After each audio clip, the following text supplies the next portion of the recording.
Welcome to another conversation from Peaks Island Radio. I'm Chris. I'm pleased to be joined today by Ellen Mahoney and Seamus Egan. They're going to be talking about the Peaks Island House Concert Series and the 50th show that's been put on by the series. Seamus is going to be performing there on December 17th at the new Brackett Church. So thank you both very, very much for taking the time to chat. I love Ellen's concert series, and I love being able to promote it on the radio and to help drum up support for it. December 17th is a very special occasion because it happens to mark the 50th of these shows. So I'm glad that we can talk about both the specific show for the 17th and then also the occasion of the 50th concert, which will be really fantastic. So I think to start things off, let's talk a little bit about where all of this began. So Ellen, if you don't mind us starting with you, could you talk about, if you can remember, 50 shows ago, what you were thinking when you thought, gee, let's bring some live music out to Peaks Island? Yeah, so it was pre-pandemic, actually. And how it started initially was my Aunt Mary had purchased at a silent auction for the Maine Irish Heritage Center a night with the Portland Ceilidh Band, and she won. And at some point she said to me, hey, listen, I won this Irish band and I'll never use it. So would you like to use it? And I used that. I said, sure. And we pulled together a fundraiser for all the women on Peaks Island that were doing the Try for the Cure that year. So I invited all my friends who were running, swimming, riding with me. And I said, let's go to the inn. I'll bring this band over and we'll have a fundraiser. And I said, and it'll be a fundraiser for everyone. Like we'll split the difference and everybody can reach the fundraising goal. And that was in 2013. And it was a great success. Everybody had a good time. And I thought, well, why aren't we doing this more often? And a few years later, when working at the school, it was clearly something that was missing in our community. And I just started to write grants to bring bands and to have contra dances at the school. We had contra dances, we had Ceilidh dances, we had swing dances. And then the pandemic hit. Mm-hmm. And so I'd had, a half dozen. I had the opportunity to organize a half dozen or so music and dance events. And when the pandemic hit, all the traveling musicians that lived in the city of Portland were around and no one was working. And Ed and I just really made a decision. We said, we really need this in our life. And if we can get the water taxi to bring the musicians over and we can have them perform on the porch and keep them in one half of the house and give them the downstairs bath and feed them outside on the back deck, they can perform from the tiny porch and they'll be 30 feet from anybody. And it was just an enormous success. And it's just been building since then. That's fantastic. And what a great story, too. So something that happened pre-pandemic. And then I think for a lot of people, right, our pre-pandemic projects went on pause or on hold, or some people gave up entirely. But I love the story of how you adapted and turned this into something that was doing, some net good, both for the people on the island and also for the musicians themselves. Yeah, during that time, during that period of time that I was doing the series of dances and whatever, it just felt right. It felt really successful, felt like a fun thing to do for our community. Because around that time, 2016, the world was pretty fractured. And this felt like a way for people to put whatever differences they have aside. And what struck me was barely ever do I have a turn on the dance floor with somebody and then have a negative opinion of them after that. And so it was just to create this opportunity for us to come together, have a shared experience, and then build some community. And it was really great. Around that time, my brother Michael was terminally diagnosed, and I talked a lot with him. We spent a lot of time together. And he said, why don't we just do it? Just do it. And so I took his inspiration and carried it out. That's great. And I think it has created such, a wonderful sense of community out here. Many of the shows that I've been to, I've seen just smiling faces, right? Like people being in awe of the musicians that you help bring out and recruit to come out to Peaks Island for the shows. And then, like you said, just a camaraderie among folks when, either people are sitting next to each other and they say, wow, isn't this amazing? Or at the end when they say, wow, what a show. and it really sparks conversation that is something that builds bridges. I agree. So you've invited Seamus Egan out for the 50th show, and I'm wondering if you could talk a little bit about how you know Seamus, and then we'll turn it over to Seamus to talk about the music he's going to bring out. Seamus, I hope you don't get embarrassed. I saw your show on State Street in Portland in 1996 on St. Patrick's Day. And I mean, I don't think it's overly dramatic to say it changed my life. I walked into that room with my two sisters, and we just sort of like heard that there was this new Irish band coming to Portland for St. Patrick's Day. So of course we went. And I, am a sixth generation Portlander. All the Irish people in my family came to Portland, Maine, and married all the other Irish people, and we never went anywhere. We stayed right here. And my mom was big fans of like the Irish Rovers and the Chieftains and Tommy Makem and the Clancy brothers.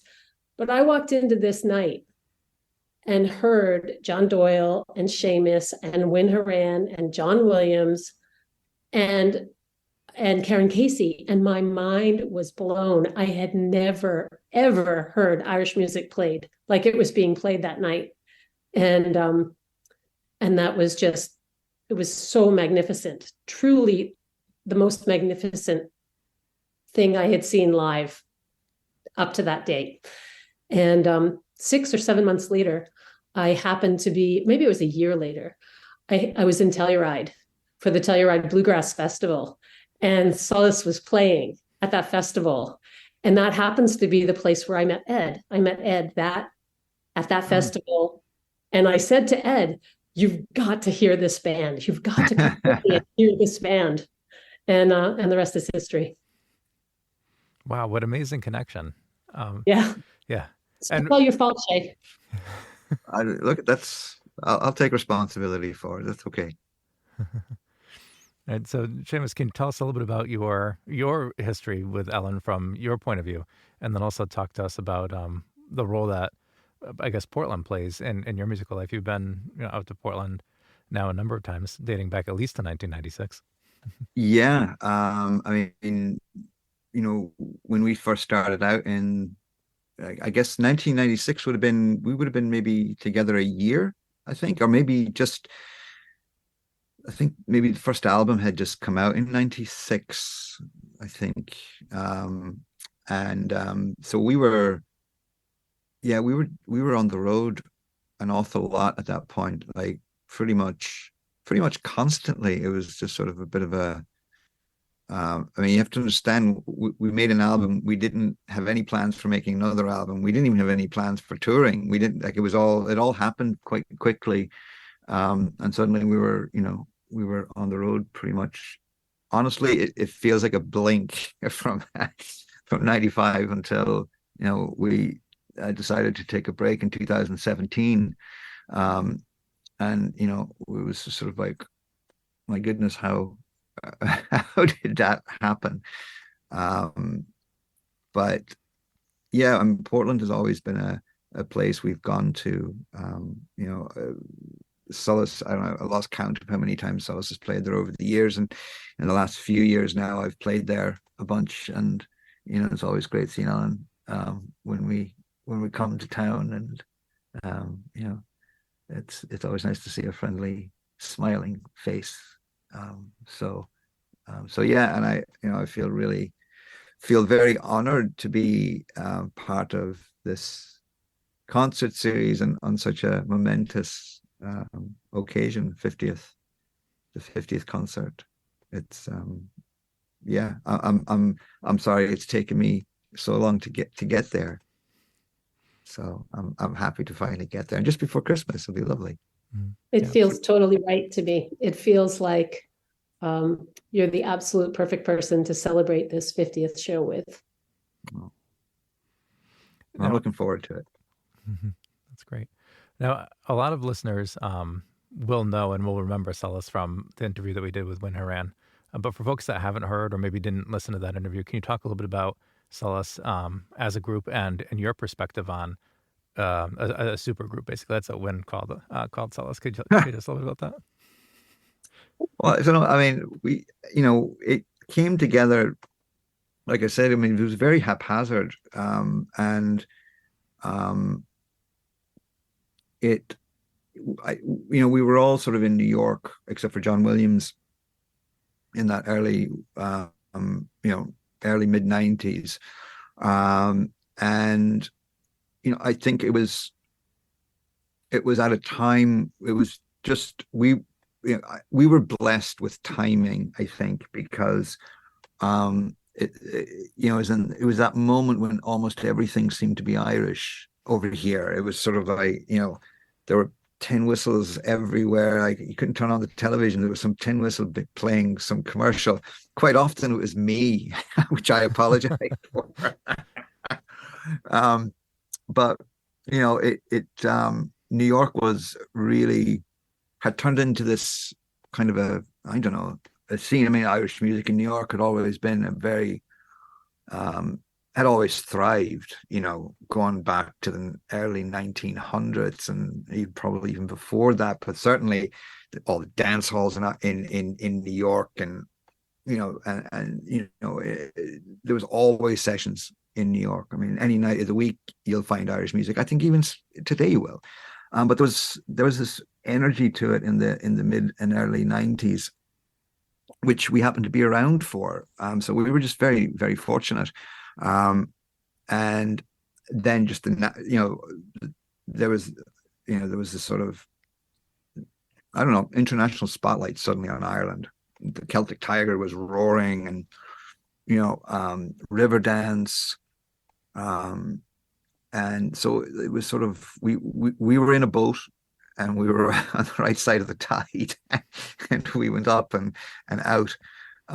So yeah, it was really, I don't think there was a thing before, like something like that before it, and there hasn't been a thing after it, because it was kind of amazing to suddenly be all over the world doing what we would have been doing anyway. So there was just a lot of energy to it, and I think that we were young, and I suppose in some ways we were young and stupid and didn't know any better, and it's just sort of bashed away. This is what we were hearing. So feel very fortunate that the whole thing just kind of, people liked it, and we certainly did not have a plan. So it's one of the things that I remember most is we always brought our kids to the Solace shows, and it didn't matter where it was, if it was one Longfellow, or remember when you played at Catherine McCauley High School, my alma mater. That was a good one. I remember that. It's like all these places, Irish Heritage, and we always brought the kids. And one time, I think it was Lucia, she was just a tiny baby, and we made like this bed underneath the chairs, and she just went to sleep under the chairs. And she was great as long as the music was playing. But when everybody would cheer, when it was, she'd start crying. And I think Mairead was the singer at that point, and she said, "Seamus, quit talking. You're making the baby cry." It's just like, that's the feeling that we got every time we went to a Solace show. Like, it was just, we felt like we were welcome. We felt like kids were welcome. We felt like, I'm a firm believer that if you want your children to enjoy music, then you have to actually let them hear it and live, all different ways. And that's a gift that my parents gave me. I'm one of 10 kids. So my mother did not have the capacity to get lessons for 10 kids, but my parents made sure we saw lots of music everywhere, and they never complained about any music that we played in the house. It was just in a life that was often like it was written like an Irish tragedy or an Irish wedding, it was like all of the extremes. My parents were making sure that we had tons of music at the house. And it feels like this is a community that loves and supports that kind of endeavor. Yeah, the experience, for anyone being out in live music is great, but I think for kids I mean, that's probably why I ended up playing. My parents, they guess like yours, it was, they, got us to places where live music was happening. And it was just, that was the thing that lit a spark. And you just never know, there's a kid sitting out there in the audience, and there could be one song, one thing played on one instrument, and suddenly it's like, and that's it. I remember the time we were in Booth Bay, we came up to see you. So we would have come off the island and driven all the way to Booth Bay. Wow. To see you guys play. And it was the Shamrock City tour, Okay. which highly underrated. I recommend everybody go and listen to it. It's amazing. Simone was sitting in the front seat in the first chair, because that's where she loved to sit. And you came out after the second set, and Winnie looked at Simone and said, "We just left New York, and I have nieces that are just your age." And she said, "You're making me think of my nieces. Do you play music?" And Simone said, "Yeah, I play the piano." And Wynn said, "I play the piano too." And she was going to jump in and play piano for the next tune. And she said to Simone, keep playing music. It will change your life. And she said, "So you say you play piano?" And Simone said, "Yeah, I play piano, but I want to play fiddle like you." And within, I don't know, 5 or 6 years, Wynn was her teacher. I mean, that's what traditional music is. For me, as a parent of a kid who plays music, there are no boundaries between the masters and the students. So you see people that are on the world stages, really the greatest festivals throughout the world. And yet, if they identify or see that love of the tradition and the art form, they share it. And so Shay, thank you. I mean, you've done that. You've enriched our life and our lives, our whole family. And that to me is the beautiful thing about traditional music. Yeah, well, I mean, it's how we learned. People showed us, and it's sort of, if people, if young children don't get excited about it, don't get exposed to it, it's not long before there's no one playing the music. So it's how it's survived all these hundreds of years so far. So we don't want to be the ones to stop that. Yeah. You don't want to get blamed for that.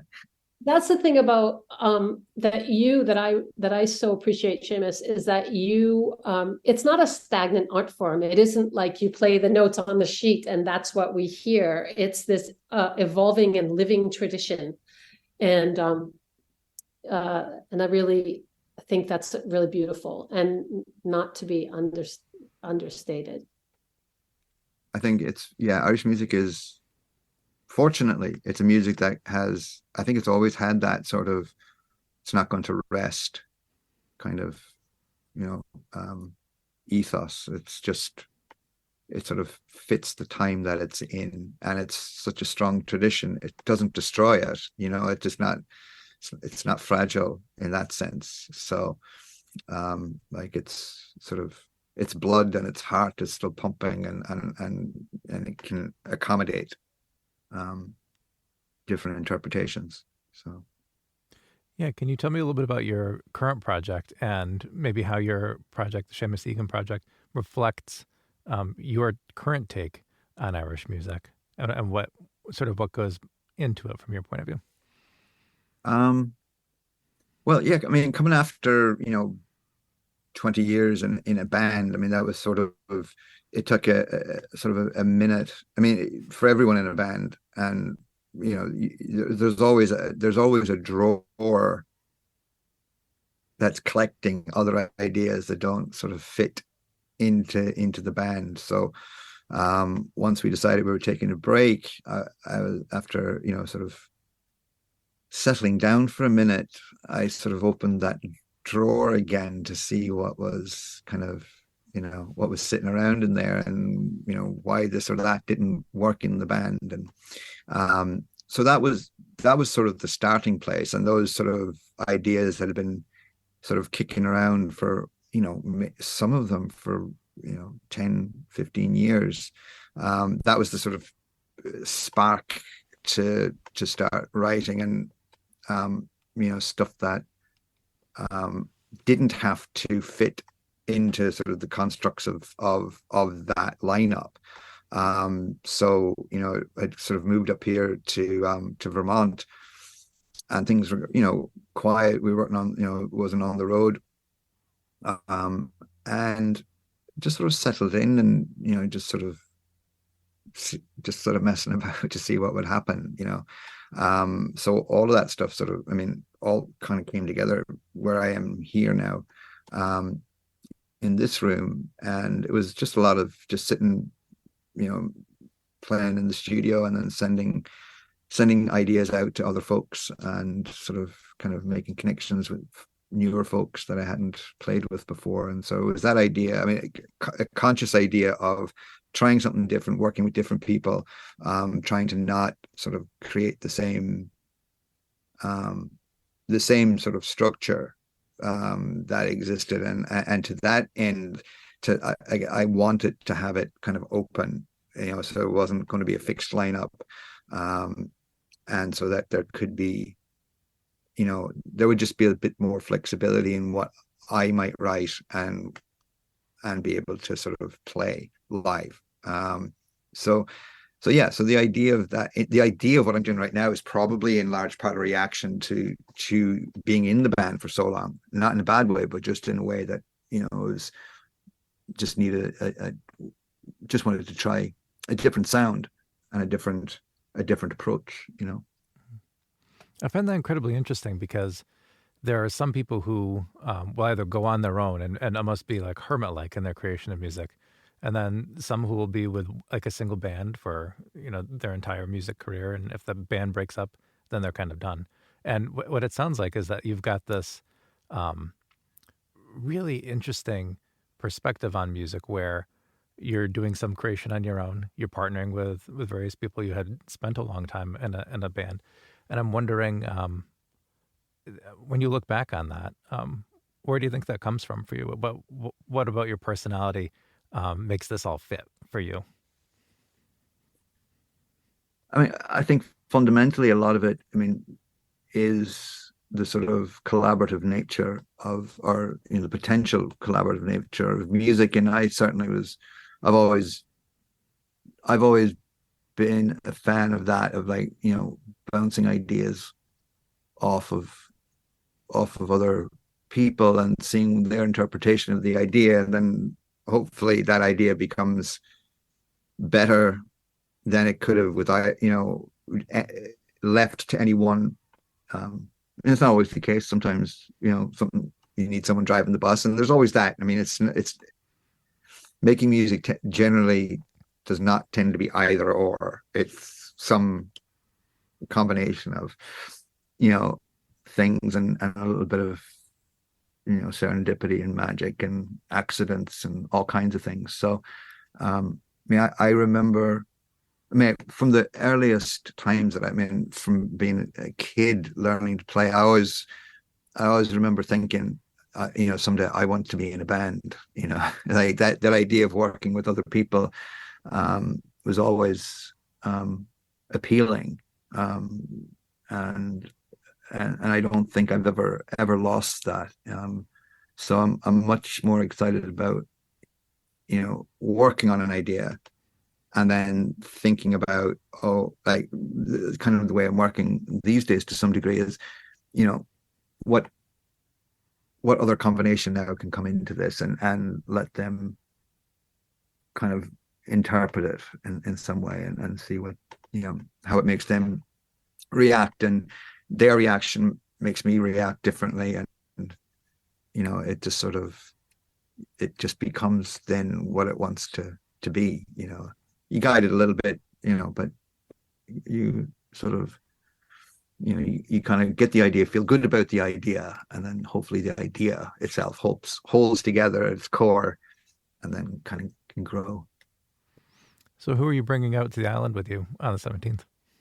Well, we're going to have a wonderful fiddle player who I think this might be her first time as well coming out to the island, Jenna Moynihan.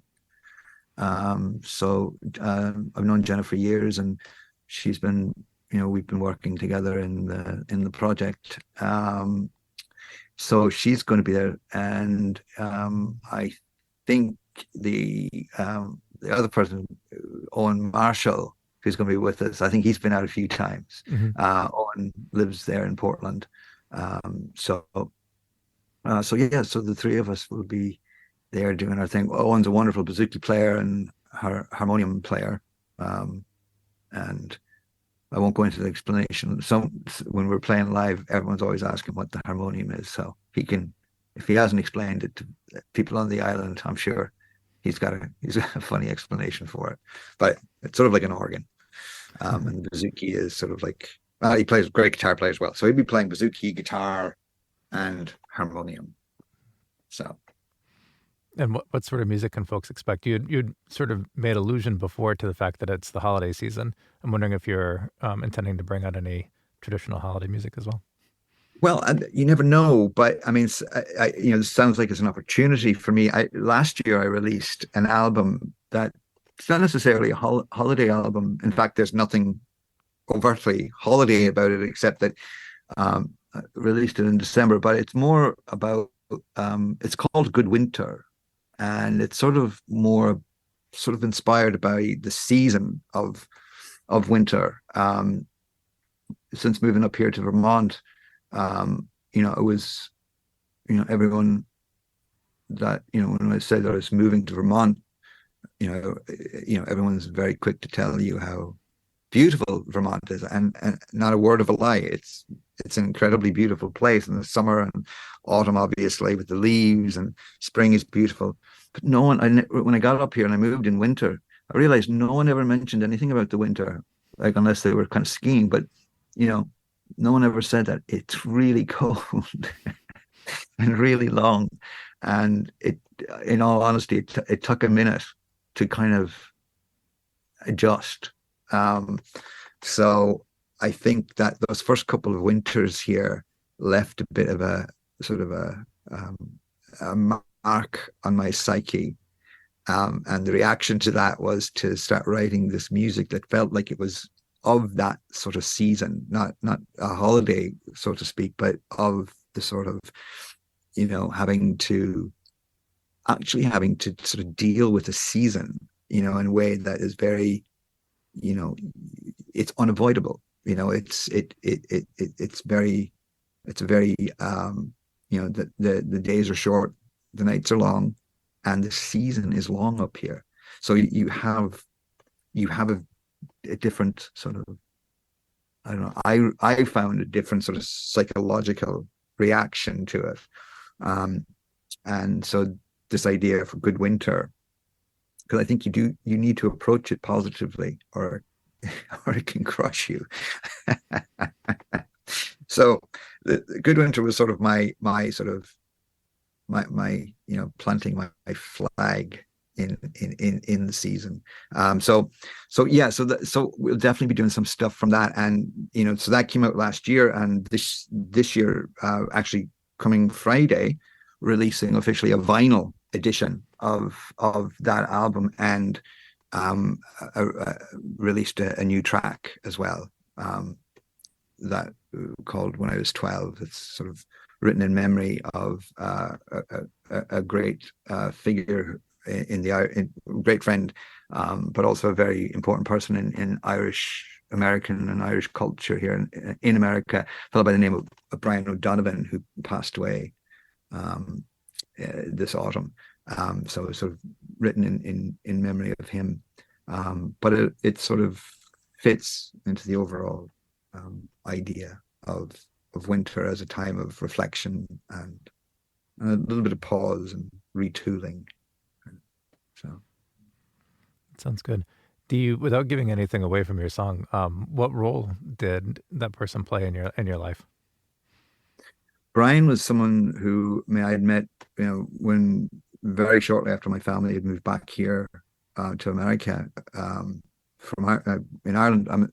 and he's originally from County Cork, and he'd been over here for I don't know how long at that point, but he was living in Boston, and he was putting on concerts and festivals, and he had a radio program, WGBH, so he brought myself and my sisters up. We were, I don't know, 12, 13. We were very young, to Foxborough Stadium. He worked there, and somehow he got them to let him use the festival, the football grounds as a festival site. So, I was just sort of learning about American culture and certainly American football, and I was just like, oh my God, this is amazing! Like they still had, the field was set for football games, and it was incredible. So that's how I met Brian first, and we just stayed in touch over the years, and I had a very brief college career. I went to Boston College for a nanosecond, but when I went there, I didn't have any place to live, and so Brian let me move in with him and his family for the first, I don't know how long. I'm sure way too long from their point of view, but until I found an apartment. So we were friends and we did things over the years. And then for the past bunch of years, Brian had been putting on a Christmas Celtic sojourn for 20 years. Last year was a celebration of the 20th anniversary of it. And I'd been the musical director for the past, I guess, 15 years. So, we weren't, there wasn't much time between us. We were always in touch.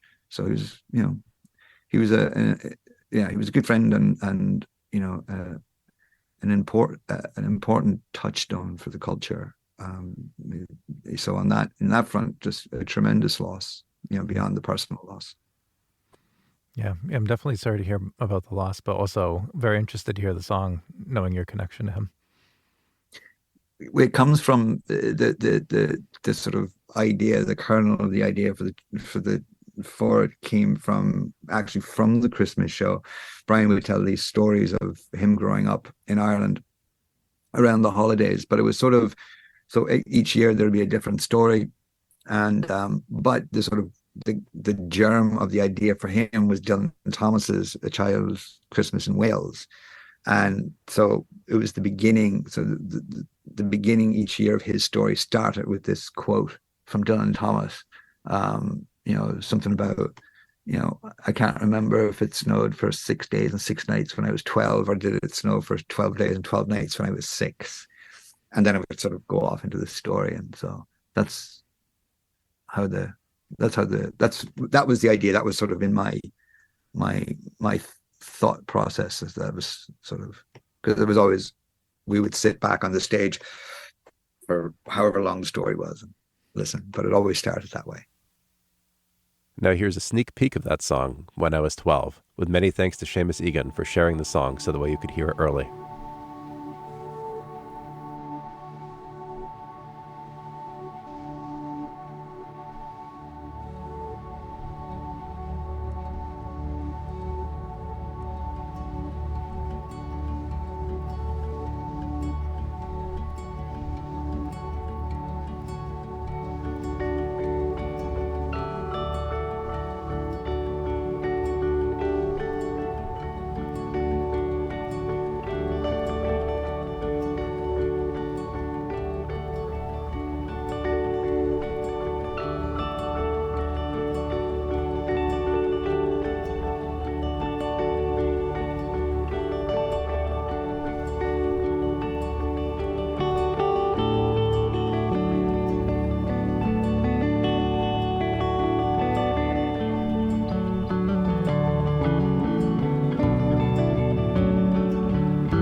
So, Ellen, let's start with you. Any final thoughts? Any things that you want our neighbors to know ahead of the December 17th concert and the celebration of the 50th show? Yeah, thank you. That's what I want to say. People have said continually, how do you find these people? And people have stopped asking that question now. The series has gotten to the point where they may not know the artists, and I'm sure most will know Seamus, but many of the artists that show people don't really know, but they know the caliber of the musicians that we're bringing to the island, so thank you for your willingness to come and share your gifts with us all, and thank you, Peaks Island, for showing up and continuing to show that this is a worthy endeavor. Right, Seamus. I'm really looking forward to visiting the island and meeting everyone and seeing Ellen and her family and on their home turf. So yeah, it'll be just really honored to be asked to be part of this. If you like this conversation, please be sure to check out peaksonradio.com for a complete archives of island conversations.